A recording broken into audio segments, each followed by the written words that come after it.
Hi, welcome to Movie Review Mom. Today, the movie I'm reviewing is Vice. Vice is rated R and it's 132 minutes long. And the score that I gave it was a B. I'll tell you why.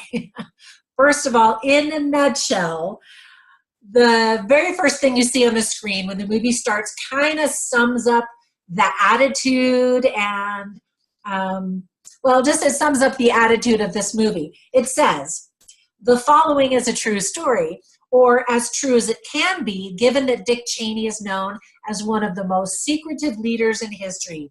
But we did our bleep best. So there you go. It's a very disrespectful, playful, funny, dramatic, controversial movie, and it's about Vice President Dick Cheney. So it's very political, obviously, and the reactions are going to fall somewhat along party lines. For example, conservatives or anyone on the right will probably think that this movie is liberal propaganda and it's lies and it's disrespectful and not funny. Those on the left will probably praise it for being revelatory and truthful and amazing. And it probably falls really somewhere in between. Now, before I say anything else, Vice earned Christian Bale a Golden Globe Award for his Best Actor. The Golden Globe was for Best Actor for his role as Vice President Dick Cheney. And in his acceptance speech, if you watched it, you can certainly find it on YouTube now, he described what it was that inspired him to play this role, and he said it was Satan. So there's that. Actually, Dick Cheney and Christian Bale share the same birthday. What's especially impressive about Christian Bale is that he gained 45 pounds to look like Dick Cheney. He shaved his head. He even bleached his eyebrows. And he said he ate lots of pie. So I admire his commitment to the role, and whether or not he'll win an Oscar remains to be seen, but he really was great. The transformation from the young Dick Cheney that he played as a young man all the way up until the older current Dick Cheney was quite impressive, and he really did do a great job. Whether you fall left or right on the political spectrum, you have to give him nods for that because he really did a great job. I'm hoping, my big concern about this movie is that I hope that Americans and citizens abroad will be able to decipher what is truth and what is just playful fiction or exaggeration to get a laugh out of the movie. Now, what's interesting is the original script had a big musical number that everybody in the cast was singing and dancing, and I can only imagine what that would have looked like. And then finally, the director decided to lean more towards a dramatic role for a dramatic flavor for the movie, and so they cut that out. So one of my criticisms is it political farce? Is it comedy? Is it meant to be comedy and exaggeration? Or is it supposed to be like a hard-hitting drama? And again, I think the truth is that it falls somewhere in between. A quick tip for parents is, first of all, kids will be bored out of their minds. There is a lot of political jargon and it's politics, so I think that they're just generally going to be bored. There is some profanity.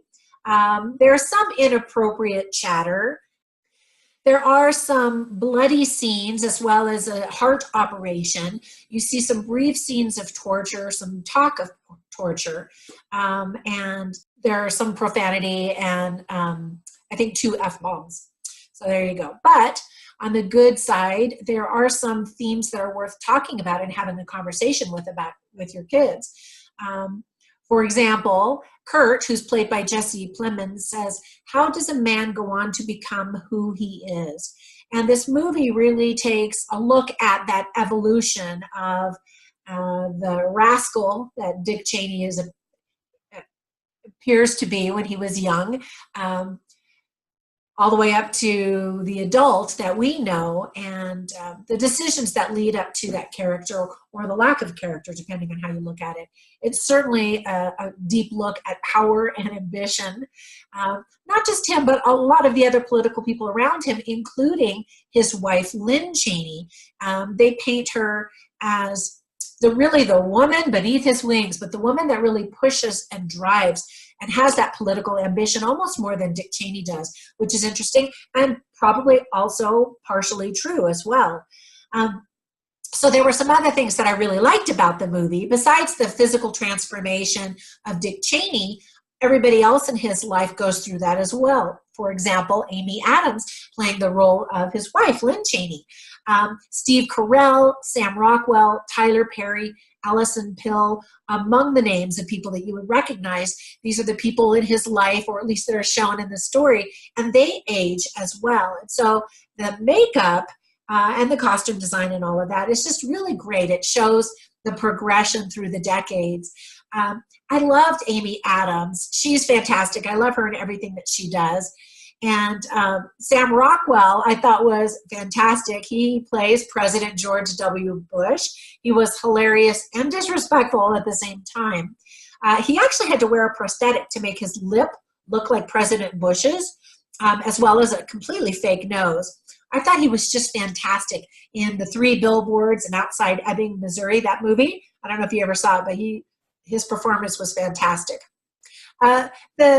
The movie takes some interesting liberties, obviously, in portraying certain things. For example, there's this sweet ending about halfway through the movie, including rolling credits as if that were the end of the story. And of course, it's not. So it's comical, but it's also interesting because it makes me wonder if someone were to cut, at the end of my life today, how different would the real final credits actually be? And of course, we determine what our character is by all of the decisions that we make every day. I really liked the fishing metaphor and the dinner menu scenes. I thought were super clever. And there's a mention of Senator Joe Wilson and his wife, who was a CIA agent. And their story is actually shared in a movie on Netflix that I had just watched. Otherwise, I don't even know that I would have caught that reference to him and his wife. The movie on Netflix is called Fair Game. Sorry, I'm so tongue-tied. It's also another interesting story. It's a liberal portrayal, again, of political history. So how much of it is true, how much of it has a liberal slant, you can decide that. You see some black and white footage of heart surgery, which makes a bold statement of Dick Cheney's heart or lack thereof. But what's particularly interesting about that is it's actual footage of director Adam McKay, who really had a mild heart attack during post-production, and he wanted to include it and this procedure, or part of it, in the movie, which it's kind of an interesting choice. Another side note is that Christian Bale actually was trying to learn about CPR. He was really trying to envelop himself in the life and the skills and talents that Dick Cheney had. One was learning CPR. And so supposedly, as the story goes, Christian Bale actually helped save the life of his own director when he started to go into cardiac arrest, got him off to the hospital, and he was able to have this heart procedure. And it's interesting because Dick Cheney went through several heart procedures in his own lifetime. So it's interesting that that would actually happen in real life during this whole process. If you like the movie The Big Short, which was also written and directed by Adam McKay, then you're going to like the style of this movie. It's very similar. Sometimes you get talked to the camera talks to you. Sometimes people do. Sometimes there's the narrator that kind of flows along and you don't quite know what the role is until the end.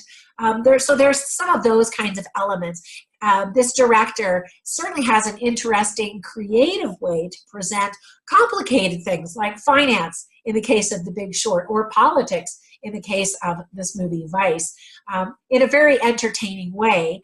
And it makes you think. Of course, it's controversial because some of the facts may or may not be true. So you'll have to decide for yourself. Now, a couple of things I didn't like is obviously the target audience is an older audience, but people who have actually heard of Dick Cheney. Anybody under 30 probably won't even remember him so much or know that much about him, which is fine. I'm just saying, that's why I said your kids are probably going to be bored out of their minds. It's very liberal, and in fact, I read a review from somebody who claimed to be very liberal, and he said he felt uncomfortable about some of the ways some of the events were portrayed, which I thought was really interesting. The storytelling itself is a little bit choppy after the first half. The beginning kind of flows. The timeline is a little bit choppy, but you can follow it easily enough. But then towards the second half, it gets very political, and it gets into unitary executive theory, which is going to probably lose a few audience members. So if you want to learn more about that, Google it before you see it, and then you can decide for yourself whether or not what Dick Cheney did was legal or even ethical. And you might get a different aspect of it. There are some interesting lines in the movie that I always record on my written movie reviews. You can always find those at moviereviewmom.com. One is another quote that was seen on the screen between some scenes. It said, "Beware the quiet man, for while others speak, he watches, and while others act, he plans, and when they finally rest, he strikes." And of course, that's basically what they think that Dick Cheney did. He kind of sat, learned, absorbed, and then when he was in the position of power, he was able to take advantage of that. And then another thing that Lynn Cheney said to her wife, she was played by Amy Adams. She says to her husband, Dick Cheney, she says, "You have to remember that if you have power, people will always try to take it from you." And what's interesting is the movie didn't necessarily show him as a power-hungry man aggressively going for the power when it was kind of handed to him when George W. Bush invited him to be the vice president. Then he thought about it and recognized that he would have a position of power and might be able to take advantage of it. So I thought that that was an interesting quote that they put in the script for that. And then later, towards the end, Dick Cheney says, "The world is as you find it, and we have to deal with that reality." And in fact, that's what he did. He didn't necessarily create all of the events that were happening. At least the movie doesn't make it seem that way, so much as the way that he reacted was based on his choice and choosing what was the best course of action. That was kind of my take on it. Anyway, I'm really curious to hear what you thought. And be sure and comment down below. Oh, where's my little pillow? Here it is. Comment down below. Tell me what you thought of the movie, and even if you wanted to comment on the other movie by the same director, The Big Short. Did you like his movie style? Do you think it's fact or fiction? What did you think of some of the creative elements in the movie? Be sure and visit moviereviewmom.com. There are contests and free reports on how to watch movies for free when you subscribe to my newsletter. I would love to hear from you. So in the meanwhile, have fun at the movies. See you later.